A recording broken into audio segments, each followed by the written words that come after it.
Hello বন্ধুরা, আসসালামু আলাইকুম। আশা করি সবাই ভালো আছেন। আজকে আমি আলু, মটরশুঁটি দিয়ে চিংড়ি মাছের একটি ভুনা করেছি, যা আপনাদের সাথে শেয়ার করব।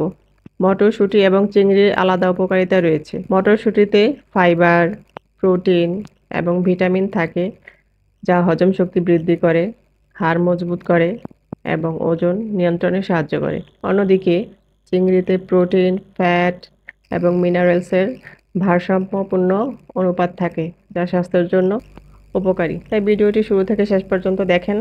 ধন্যবাদ।